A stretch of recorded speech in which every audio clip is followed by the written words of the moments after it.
Hello there, how are you doing? Ichaba here. Hope you're doing great. I'm doing great myself. So this is going to be part 2 of the naming and describing the functions of the different parts of the guitar. Alright, let's dive back into it. So as I was saying earlier on, these are the tuning pegs. Therefore you're tuning your strings. So basically what you do is that you insert your strings into the tuning pegs. There are holes here.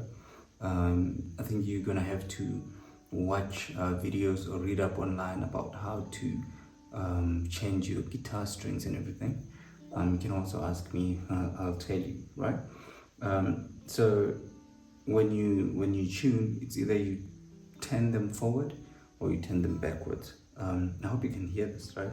Maybe let me play something like the G because it's not plugged in, right? So if I play the string and then it just has a steady sound. If I play and turn, did you hear it going? It's like a car passing if you're standing by the side of the highway, right? And then if I play, I turn it backwards. Is that clockwise or anti-clockwise? And I turn it clockwise. It goes down, anti-clockwise or forward. The pitch goes up or down, right? So this is a G, so it has to be on a G. So when you're tuning, of course you're going to use your tuner, which you either plug in here or into your multi-effects pedal or use your phone. I use all of those three depending on where I'm at, right? So that's pretty much that. And then I was deciding if I should say this or not. I don't want to create this content, but the tuning pegs, there's an alarm going around in my neighborhood. But the tuning pegs they can determine the sound quality of your guitar and everything, but don't worry too much about that. And then over here, like I said in the first video, we have this hole, and this is where you adjust your truss rod. Your truss rod is pretty much a metal bar that's inserted inside the neck to keep it stable, right? So if it's too tight,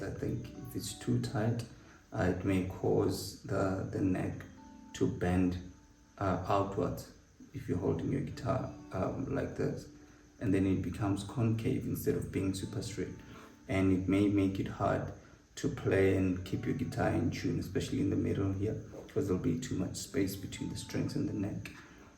And it's called the bow of the neck, or it can be like this, so that instead of the neck being straight like that, then it becomes like that. And it's gonna be too close to the strings and your guitar is gonna buzz. So you'll pretty much need someone to adjust your guitar for you. Probably somebody at the guitar store where you bought your guitar, or they know someone who can adjust it for you. And if you know how to fix stuff, you can do it yourself by watching videos online. I think I learned how to do it by myself, but it was very frustrating. So that's that. You need an Allen key. The one that your guitar came with, it's for this. If you bought it brand new. If you didn't buy it brand new, you can just go to the store and buy a set of Allen keys and then just come and insert it there. It should be pretty fine, right? And then over here we have the nut, right? And I think it's important for two things. First of all, it signifies the beginning of the playable note from there to, I suppose, there. And also it's for alignment, right? Aligning the distance between the strings and keeping them in position, right? So over here, you see over here by the silver lines, the frets, the strings just go over, but they're not inside. They don't go inside the frets, but here in the nut, so there are grooves in the nut and the strings go into those grooves, right? So it keeps them the position and keeps them steady. So of course you also need a properly grooved, for lack of a better word, nut, so that your strings stay in position. and it shouldn't have too much of a the grooves shouldn't go too deep, or the strings would be too close to the frets, and your guitar is gonna buzz. Yeah, I think that's the main problem. You don't want a buzzing guitar. So, as far as guitars are concerned, you need a guitar that's just right, right? Too much or too bit of these things can be problematic. Yeah, and you pretty much can achieve this through by buying a decent guitar. Don't buy too cheap. I suppose from say your Fender Squires, and from the 5,000, too much, 5,000, from the 3,000 mark.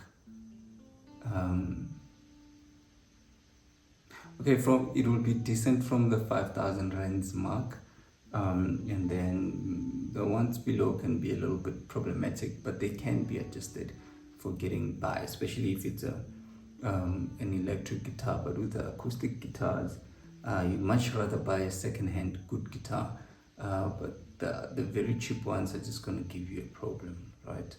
But that's a story for another day. If that's all you have, try to work around it while you're working towards getting a good one. So I'm gonna stop this video here, and we'll continue in the next part. Happy learning.